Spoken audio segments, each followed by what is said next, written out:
असतो मा सद्गमय तमसो मा ज्योतिर्गमय मृत्योर्मामृतं गमय। प्रभु से यह कामना है कि वह हमें अज्ञान के अंधकार से ज्ञान के प्रकाश की ओर ले जाए। अपनी पूर्व की कक्षाओं में हम लोगों ने शिव संकल्प सूक्त के विषय में ज्ञान प्राप्त किया था। तो आज हम अपने पाठ्यक्रम के अकॉर्डिंग नासदीय सूक्त आपके कोर्स में है, उस नासदीय सूक्त के विषय में अध्ययन करेंगे। नासदीय सूक्त मैं पहले भी आप लोगों को एक बार पढ़ा चुकी हूँ, तो आपको जब आप दोबारा पढ़ेंगे तो आपको आसान हो जाएगा। उसका ई कंटेंट के रूप में उसका वीडियो मैं पहले ही आप लोग को शेयर कर चुकी हूँ। जब देखना हो तो टाइम टेबल में जहाँ पर लिखा हुआ है click here to join old class, जब उस पे जाओगे तो यूट्यूब का लिंक खुल जाएगा और उसमें नासदीय सूक्त, शिव संकल्प सूक्त सभी के वीडियो पड़े हुए हैं। वो आप जब भी कभी अभी दोबारा प्रैक्टिस करनी हो, पढ़ना हो तो वो देख सकते हो। और बाकी अभी क्लास में तो हम लोग उसके विषय में अध्ययन कर ही लेंगे। और इसकी स्लाइड्स यानी कि पीपीटी जो ओल्ड क्लास है, यानी कि यूट्यूब पर तो वीडियो पड़ा हुआ है, उसमें बता रहे हैं और पीपीटी भी है, लेकिन स्लाइड शेयर जो click here to view e content जहाँ पर लिखा हुआ है वहां पर जब आप क्लिक करोगे तो वहां पर स्लाइड्स मतलब पीपीटी के रूप में हम नासदीय सूक्त और शिव संकल्प सूक्त अभी अपलोड करने वाले हैं। तो आप उसको भी देख सकते हो। अगर आपके पास बुक्स नहीं है तो आपको रिटन फॉर्म में वहां पर नोट्स के रूप में वो मिल जाएगा। सबको स्क्रीन पे नासदीय सूक्त का स्लाइड दिखाई दे रही बेटा? Yes ma'am. चलिए अब आप लोग अपना माइक और ऑफ कर लीजिए जिससे कि आपको अच्छे से समझ में आता रहे। ऋग्वेद का नासदीय सूक्त, यानी कि नासदीय सूक्त किससे लिया गया है? ऋग्वेद से लिया गया है। और यह नासदीय सूक्त ऋग्वेद के 10वें मंडल का 129वां सूक्त है। आप लोगों को पहले भी बताया जा चुका है कि आपको ये याद रखना होगा कि कौन सा सूक्त किस वेद का है, किस मंडल से लिया गया है और उसमें कौन से मंत्र दृष्टा ऋषि है या उसमें किस छंद का प्रयोग किया गया है। ये हम लोग पहले भी पढ़ते रहे हैं, तो उसके अनुसार आपको इसे स्मरण रखने की आवश्यकता है क्योंकि एग्जाम में इस तरह के प्रश्न पूछे जाते हैं। नासदीय सूक्त ऋग्वेद के 10वें मंडल का 129वां सूक्त है। इसे सृष्टि उत्पत्ति विषयक सूक्त भी कहा जाता है, यानी कि नासदीय सूक्त का दूसरा नाम सृष्टि उत्पत्ति विषयक सूक्त है। नासदीय सूक्त के रचयिता से यहाँ तात्पर्य मंत्र दृष्टा ऋषि से है, यानी कि जिसने अपने साधना में इन मंत्रों का साक्षात्कार किया था वह प्रजापति परमेश जी है। इस सूक्त के देवता यानी जिसकी स्तुति की गई वो क्या है? स्थिति प्रलय सृष्टिकर्ता परमात्मा है। और छंद रूप है समस्त नासदीय सूक्त में। और यह सूक्त मुख्य रूप से इस तथ्य पर आधारित है कि ब्रह्मांड की इस सृष्टि की रचना क्यों हुई होगी, कैसे हुई होगी और इसका क्या कारण था जो हमने हमारी ये सृष्टि परमात्मा के द्वारा विरचित की गई। तो पहले मंत्र देखते हैं। नासदासीनहु नासदात तदानिहि नासिदर्जहु नो व्योमा परोयत किमावरी कुहकश शर्मणः नभा किमासी गहनम गंभीरम। अब इसमें क्या पूछा गया? सबसे पहले तो ये जिज्ञासा व्यक्त की गई है कि कभी एक ऐसा समय होगा कि सृष्टि से पूर्व भी कुछ होगा, यानी ये सृष्टि बनी। जब कोई कार्य होता है तो उससे पूर्व की भी कोई अवस्था होती है। जैसे क्या होता है? जैसे मान लीजिए अगर हमने खाना बनाया तो खाना बनाया, जब खाना बना उससे पूर्व की भी कुछ अवस्था होगी जब नहीं होगा। या जब हम विद्यालय जाते हैं तो विद्यालय जाने से पूर्व की भी कोई अवस्था होती है जब हम घर पर होते हैं, रास्ते में होते हैं। तो ये कह रहे हैं कि जब कोई कार्य होता है तो कार्य किसी समय पर होता है, तो उस समय से पूर्व क्या था? तो सृष्टि जब उत्पन्न हुई तो ऋषि के मन में ये प्रश्न या जिज्ञासा उत्पन्न होती है कि सृष्टि के प्रारंभ से पूर्व क्या था, जब बनी नहीं थी तब क्या था। अदानी असत न आसीत, तो क्या कह रहे हैं? उस समय अर्थात सृष्टि की उत्पत्ति से पहले प्रलय की दशा में असत यानी अभावात्मक तत्व नहीं था। क्या था? यानी कि अभावात्मक तत्व भी नहीं था। सत नो आसीत, सत यानी भाव तत्व भी नहीं था। अब अभावात्मक तत्व और भाव तत्व का क्या तात्पर्य? कह रहे हैं कि जब कोई चीज होती है, जब हमें दिखाई नहीं देती तब भी उसका अस्तित्व होता है। जैसे कि एक छोटे से बीज में, बीज को बोने से उसमें वृक्ष उत्पन्न हो जाता है। अब वृक्ष उत्पन्न हो जाता है जो कि हमें बीज में पहले दिखाई नहीं दे रहा होता है, लेकिन वो वृक्ष कहीं और से नहीं आता, वो उस बीज के अंदर ही कहीं अभाव रूप में छुपा होता है। उसको वो सूक्ष्म होता है, जो बीज को मिट्टी में डालने से, पानी आदि देने से वो उत्पन्न होकर बड़े रूप में आकार ग्रहण कर लेता है। यानी कि कोई भी चीज ऐसा नहीं होता कि पहले होती नहीं है, होती है और हमें प्रकट रूप में नहीं दिखाई देती, और किसी समय पर किसी विशेष परिस्थितियों से वो प्रकट रूप में दिखाई देने लगती है। तो ये कह रहे हैं कि सृष्टि उत्पत्ति जब इतनी बड़ी हुई, तो जब उत्पत्ति हुई तो इसका मतलब पहले भी कुछ होगा। इसका मतलब अभावात्मक तत्व तो नहीं था, कुछ नहीं था ऐसा नहीं था, और कुछ था ऐसा भी नहीं था, क्योंकि अगर कुछ था तो वो हमें सृष्टि उत्पत्ति होने से पूर्व दिखाई नहीं दे रहा था। रजह ना आसीत, ये उस समय जब सृष्टि नहीं बनी थी तब स्वर्गलोक, मृत्युलोक, पाताल लोक, इस प्रकार के सारे जो लोक माने जाते हैं वो भी नहीं थे। व्योमम नोयत, व्योम यानी कि अंतरिक्ष भी नहीं था। किमावरी, अगर नहीं था तो वो कहाँ था, यानी कि पहले अंतरिक्ष हमें जब दिखाई नहीं दे रहा था, तो फिर वो उस समय जो अब हमें अपने पृथ्वी के ऊपर आकाश दिखाई देता है, वो उस समय अगर नहीं था तो कहाँ था, किसकी कहाँ ढका हुआ था। कुह शर्कस्य शर्मणा गहनम गंभीरम, वह किसके संरक्षण में था, और गहन गंभीर, इसमें कठिनता से प्रवेश करने वाला क्या था, अर्थात कुछ भी नहीं था। लोग कहते हैं कि सृष्टि के पूर्व सिर्फ जल ही जल था, पूरी तरह जल था, फिर जल से धीरे धीरे सृष्टि में जीवों की, मनुष्यों की उत्पत्ति हुई। लेकिन ये कहते हैं कि सृष्टि से पहले क्या अवस्था रही होगी, यानी कि ना तो अभाव तत्व था उस समय, ना भाव तत्व था, ना ये स्वर्ग लोक, मृत्यु लोक, पाताल लोक इत्यादि लोक भी नहीं थे, अंतरिक्ष भी नहीं था, और जो कुछ भी नहीं था तो वो सब कहाँ पर छुपे हुए थे, उसे कौन आवरण करा हुआ था, किसके संरक्षण में था। यह सब जिज्ञासा ऋषि के मन में उत्पन्न होती है सृष्टि के विषय में। अब तो कह रहे हैं दूसरे मंत्र में, न मृत्यु आसीद अमृतम न तरहि न रात्रः अहन आसीद प्रकेतः अनीद वातम स्वदेहा तदेकम तस्मान्नद्यन्न परः किम चह नास। तरहि मृत्यु न आसीद, तरहि यानी कि उस समय जो प्रलय काल से पूर्व, उस समय मृत्यु भी नहीं थी, ना अमृतम, और अमृत यानी कि मृत्यु का अभाव भी नहीं था, ना तो मृत्यु थी ना जीवन था। रात्रा अहन प्रकेता आसीत, रात्रि और दिन का ज्ञान भी नहीं था। तत् अवातम स्वदेहा एकम तस्मात् अन्यत किंचित नास न परा, अगर ये सब नहीं था, दिन रात का ज्ञान भी नहीं था, तो उस समय वह ब्रह्म तत्व ही केवल प्राण से और क्रिया से शून्य माया के साथ जुड़ा हुआ एक रूप में विद्यमान था। उस माया सहित ब्रह्म के अतिरिक्त कुछ भी नहीं था, और उससे परे भी कुछ नहीं था। तो अब क्या प्रश्न का उत्तर देते हैं कि अगर सृष्टि से पूर्व क्या था, जब कुछ भी नहीं दिखाई देता था, तो उस समय क्या, किस चीज का भाव था, यानी क्या अस्तित्व में था। तो उसका कहते हैं कि ना तो उस समय मृत्यु आसीत, मृत्यु नहीं थी, ना अमृतम आसीत, जीवन भी नहीं था, रात्र अहन प्रकेतम आसीत, चूंकि सूर्य नहीं था तो रात और दिन का बोध यानी ज्ञान भी नहीं था, रात और दिन भी नहीं होते थे।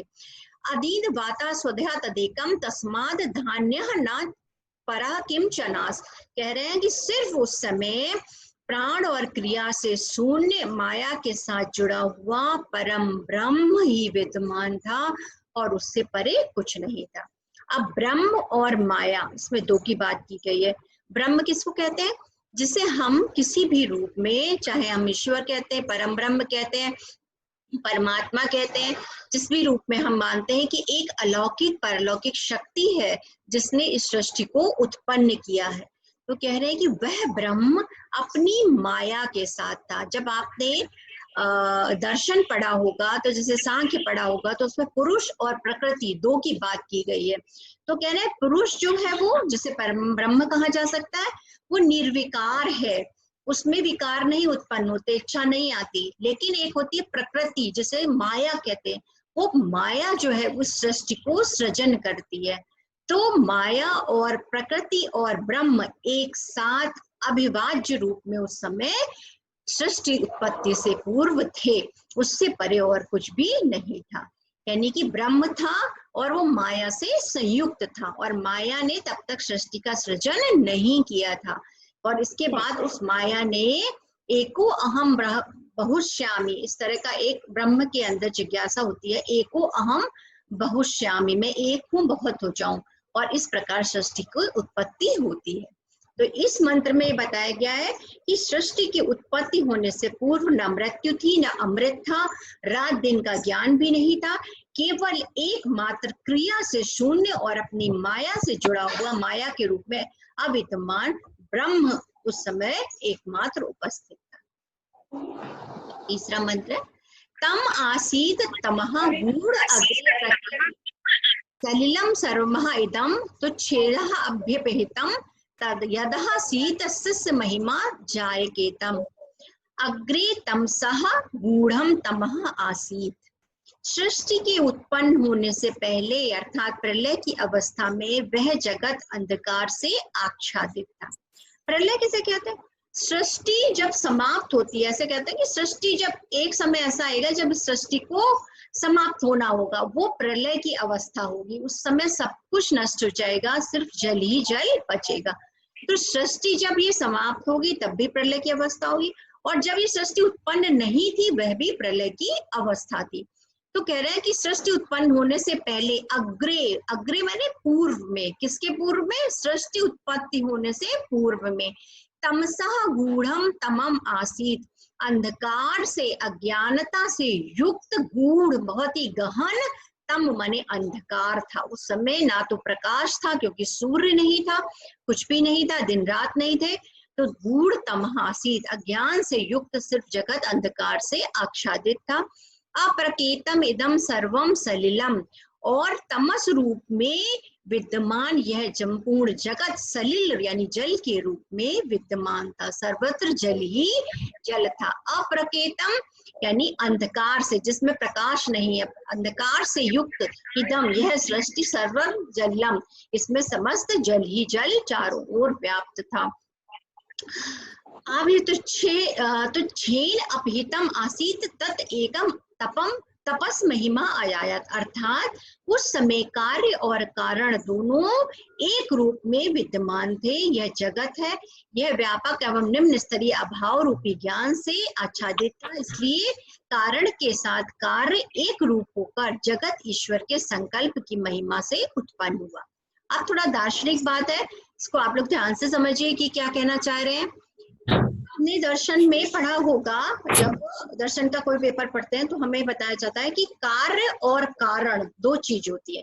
सृष्टि में भी जब हम देखते हैं तो हर चीज का, हर कार्य का कोई ना कोई कारण अवश्य होता है।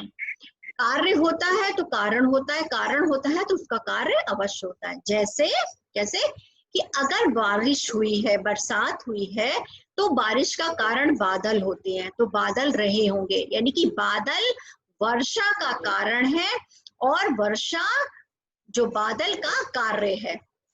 इसी प्रकार अगर आपको कहीं धुआं उठता दिखाई देता है तो आप उससे क्या अंदाज लगाते हो कि कहीं अग्नि प्रज्वलित हुई है, यानी कि धुएं का कारण अग्नि है और अग्नि का कार्य धुआं है या लौ जो है वो प्रज्वलित होना है। तो हर चीज का कोई ना कोई कार्य अवश्य होता है। अगर हमें कहीं फूल खिले दिखाई दे रहे हैं तो वृक्ष उस फूल का अवश्य होगा। अगर हमें फल है मिले हैं तो इस फल का कोई ना कोई वृक्ष होगा, क्योंकि फल का कारण वृक्ष है, फूल का कारण वृक्ष है। तो हर कार्य का कोई ना कोई कारण अवश्य होता है। तो ये कह रहे हैं कि सृष्टि उत्पत्ति का क्या कार्य?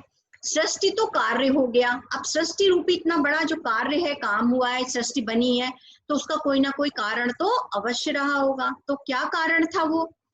ईश्वर जो कह रहे हैं, इससे पहले जो बताया गया, ब्रह्म जो अपनी माया के साथ संयुक्त होकर क्रिया से शून्य अवस्था में था, वही उस सृष्टि का कारण था। इसलिए कारण के साथ कार्य एक रूप होकर यह जगत ईश्वर के संकल्प की महिमा से उत्पन्न हुआ। यानी जो माया के साथ संयुक्त रूप से ईश्वर था, उसका एक संकल्प हुआ, एको अहम बहुश्यामि, मैं एक हूँ बहुत हो जाऊं, यानी कि मैं एक रूप में हूँ बहुत रूपों में व्यक्त हो जाऊं। तो बस यह सृष्टि उस संकल्प मात्र से, माया से बन गई। तो क्या कहा जा रहा है कि ये जगत जो है वो ईश्वर के संकल्प का कार्य है, और इस सृष्टि का कारण वो माया से युक्त जो ईश्वर है उसका संकल्प। उम्मीद है आपको ये बात समझ में आ रही होगी। इस सृष्टि से अग्रे पुंसा गूढ़म महासीत, उस सृष्टि से पहले अज्ञान रूपी गूढ़ अंधकार ही था। अप्रकेता मितम सर्वम सलिलम, क्या अंधकार से युक्त सर्वत्र जल ही जल विद्यमान था। तस्य तुच्छेद अपेतम आसीत तत् एकम तपसा महिमा मजात, और उस समय कारण और कार्य एक रूप में विद्यमान थे, और बाद में यह कारण के साथ कार्य एक रूप होकर जगत, यह जो संसार है, जो सृष्टि है, वो ईश्वर के संकल्प और उसकी महिमा से उत्पन्न। चौथा मंत्र है कामस्तगृहे संवर्ततादि मनसो रेतः प्रथमं यदासीत ततो सतो बंधु असति निर्विंदम हृदय प्रतिष्ठा कवियो मनीषः। अग्रे तत् कामः, अब कैसे हुआ? सृष्टि की उत्पन्न होने से पूर्व या उस समय सबसे पहले काम अर्थात सृष्टि रचना की इच्छा उत्पन्न हुई। कैसे सृष्टि बनी? सृष्टि के समय ईश्वर के मन में, जो अभी मैंने बताया, एक संकल्प आया, एक इच्छा आई, एको अहम बहुश्यामि, मैं एक हूँ बहुत रूपों में विभक्त हो जाऊं। तो सबसे पहले सृष्टि उत्पन्न होने समय एक काम यानी सृष्टि रचना की इच्छा उत्पन्न हुई, जो परमेश्वर के मन में सबसे पहला बीज रूप कारण बना। भौतिक रूप से विद्यमान जगत के बंधन काम रूप कारण को ऋषि महर्षियों ने अपने ज्ञान द्वारा भाव से विलक्षण अभाव में खोज डाला। अब देखो ये पढ़ने में इतना कठिन लग रहा है, लेकिन इसका सार रूप क्या है? अग्रे तत् कामः संवर्ता, अग्रे माने सबसे पहले, सृष्टि के उत्पन्न होने से पूर्व सबसे पहले कामः, कामना उत्पन्न हुई, ईश्वर के मन में एक संकल्प उत्पन्न हुआ। तत् मनसः अधिम प्रथमं रेदम आसीत, और वही कामना या वही संकल्प जो है सृष्टि का प्रथम बीज बना।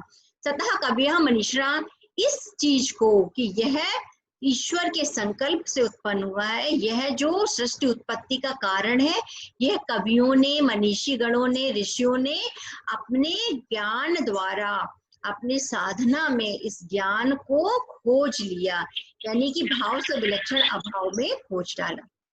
ऋषियों महर्षियों ने अपनी साधना, अपनी तपस्या में सृष्टि उत्पत्ति का क्या कारण खोजा कि एक ईश्वर जो क्रिया से शून्य अवस्था में था, उसके मन में सबसे पहले संकल्प आया कि मैं एक हूँ बहुत रूपों में व्यक्त हो जाऊं, और इस भाव से यह सृष्टि उत्पन्न हुई। तो अग्रे तत् कामः संवर्तता, सबसे पहले सृष्टि उत्पन्न होने से पहले एक कामना यानी इच्छा या संकल्प उत्पन्न हुआ।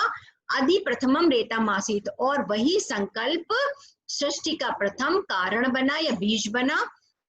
इस चीज को सतः कविया मनीषा प्रतिष्ठा असति निर्बंधन, इसे कवियों ने, ऋषियों ने और तपस्वी आदि लोगों ने अपने साधना में, अपनी तपस्या में ज्ञान से इस तथ्य को खोज लिया कि ईश्वर का संकल्प ही इस सृष्टि का कारण है।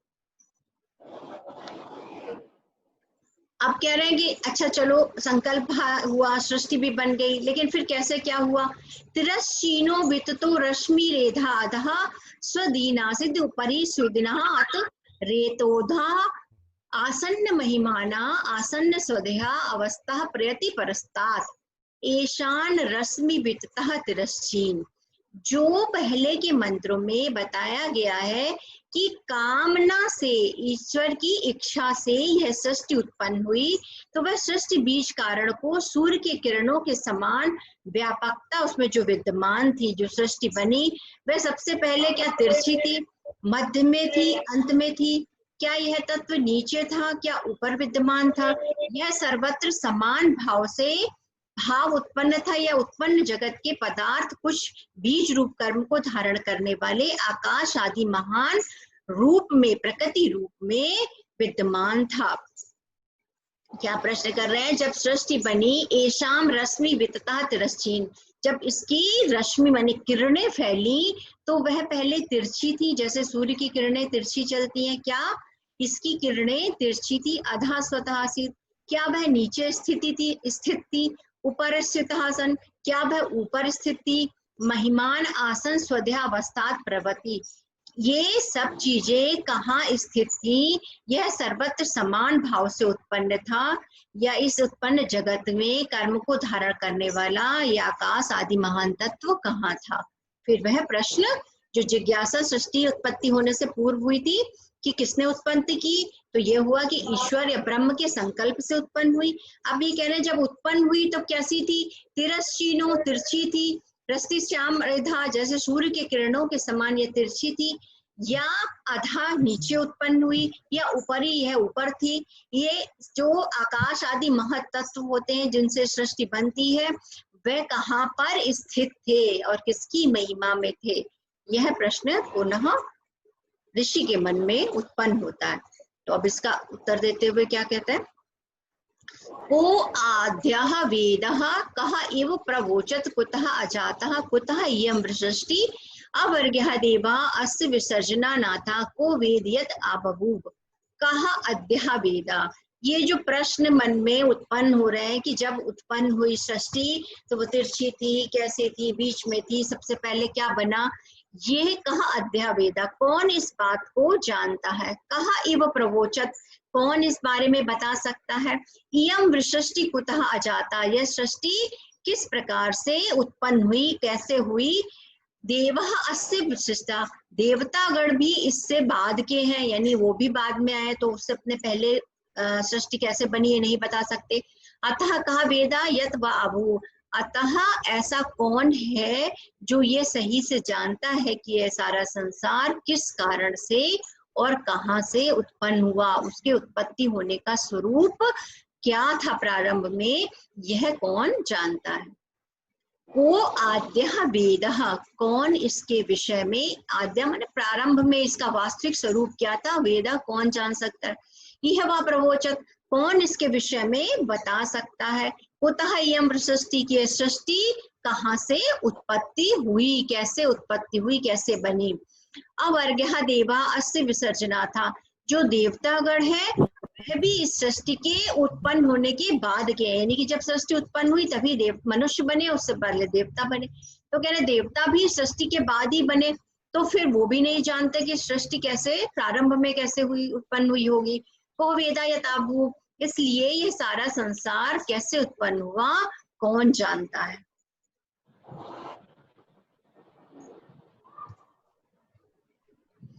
इयं वृषष्टि यत् आबभू यदि वा दधे यदि वा न, यो अस्य अध्यक्ष परमे व्योम सस्य अंग वेदः यदि वा न वेद। इयं वृषष्टि, यह विविध प्रकार की सृष्टि जिस उपादान और निमित्त कारण से उत्पन्न हुई, इसका मुख्य कारण है ईश्वर के द्वारा इसे धारण करना, इसके अतिरिक्त इसे कोई और धारण नहीं कर सकता। इस सृष्टि का जो स्वामी ईश्वर प्रकाश या आनंद रूप में प्रतिष्ठित है, हे प्रिय भक्तों, हे श्रोताओं, वह आनंद स्वरूप ही इस विषय को जानता है, उसके अतिरिक्त इस सृष्टि उत्पत्ति तत्व को और कोई नहीं जानता। तो अंत में ऋषि इस निष्कर्ष पर पहुंचते हैं, इयं विसृष्टि यत् आबभूव, यह विविध प्रकार की सृष्टि जिस भी कारण से, उपादान और निमित्त कारण से उत्पन्न हुई, यदि वा दधे यदि वा न, जिस भी प्रकार ईश्वर के अतिरिक्त इसे कोई अन्य और धारण नहीं कर सकता। अस्य अधः व्योमम अंग सह वेद यदि न वेद, यह सृष्टि का जो स्वामी ईश्वर आनंद रूप में प्रतिष्ठित है वही इसके विषय में जानता है, इसके अतिरिक्त कोई अन्य इस विषय में यानी कि सृष्टि की उत्पत्ति के तत्व को जानने में समर्थ नहीं। सबसे पहले जिज्ञासा हुई थी इस नासदीय सूक्त में कि कैसे ये सृष्टि उत्पन्न हुई और सृष्टि उत्पत्ति होने से पूर्व क्या था। तो बीच के मंत्रों में बताया गया कि सृष्टि उत्पन्न होने से पहले प्रलय अवस्था में जल ही जल था, अंधकार व्याप्त था, और इस अंधकार यह जो सृष्टि थी वो माया के सहित ईश्वर के अंदर ही व्याप्त थी। जो वो परम तत्व परमात्मा जो ईश्वर है, जो क्रिया से शून्य अवस्था में था, वह ही इस सृष्टि का उत्पत्ति करता है और उसके संकल्प से ही यह सृष्टि उत्पन्न हुई। फिर कैसे हुई, कैसे थी, मध्य में थी, बीच में थी, ये जो जिज्ञासा उत्पन्न हुई, इसके विषय में ऋषि ने बस ये बताया कि ईश्वर ही इस सृष्टि का उपादान और निमित्त, यानी सारा कारण जो है वो ईश्वर ही है और ईश्वर के अतिरिक्त इस सृष्टि को और कोई धारण नहीं कर सकता। सिर्फ ईश्वर ही, वो परम तत्व ही जो उस सृष्टि उत्पन्न होने से पहले था, वही इस विषय में जानते हैं। इसके अतिरिक्त और कोई भी सृष्टि के यथार्थ रूप को नहीं जानता। तो अब ये इस तरह से नासदीय सूक्त समाप्त होता है। इसमें 7 मंत्र थे जो आज हम लोगों ने पढ़े।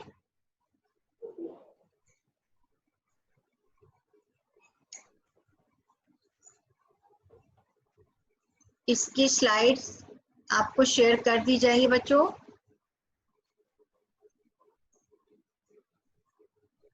दोबारा से हम लोग ये क्लास में आते हैं। नासदीय सूक्त जो है एग्जाम और परीक्षा की दृष्टि से इम्पोर्टेंट है। इसमें ये जो आपको सुनने में बहुत कठिन लग रहा होता है क्योंकि दार्शनिक सूक्त है, तो बस इसमें ध्यान क्या रखना है हमें कि ये देखना है कि जो मंत्र बताए गए हैं उनका जो अर्थ है वो आप अच्छे से कंठस्थ कर लीजिएगा, याद कर लीजिएगा। और समझना जो है वो ये समझना है कि इसमें सृष्टि के संबंध में जिज्ञासा उत्पन्न की गई है। यह माना गया है कि ये सृष्टि कैसे उत्पन्न हुई होगी, ईश्वर के संकल्प से उत्पन्न हुई। उससे पूर्व कुछ भी नहीं था। सृष्टि जो थी वो ईश्वर के अंदर बीज रूप में समाहित थी। जैसे कि बीज में वृक्ष समाहित होता है और वह समय आने पर उससे में निकल के उदित होता है, उग जाता है, वैसे ही यह सृष्टि ईश्वर के अंदर समाहित थी। उन्होंने एक संकल्प लिया और उस संकल्प के रूप में यह सृष्टि विनिर्मित हो गई। वह पहले कैसे उत्पन्न हुई, नीचे ऊपर जो भी है, जो भी जिज्ञासा उत्पन्न होती है उसके विषय में कहा गया कि कोई भी इस विषय को नहीं जानता क्योंकि देवतागण भी सृष्टि के बाद के हैं। तो उसके पूर्व क्या था, यह स्थिति हम में से किसी के द्वारा विदित नहीं है। सिर्फ इतना पता है कि वह परम ब्रह्म परमात्मा के संकल्प से सृष्टि उत्पन्न हुई है और उसके अतिरिक्त इस सृष्टि के पूर्व यानी यथार्थ रूप को कोई और जानने वाला नहीं है। ईश्वर ही इस सृष्टि को धारण करते हैं। उस परमात्मा में ही इस प्रकार सृष्टि को उत्पन्न करने की और उसको विनिष्ट करने की सामर्थ्य है।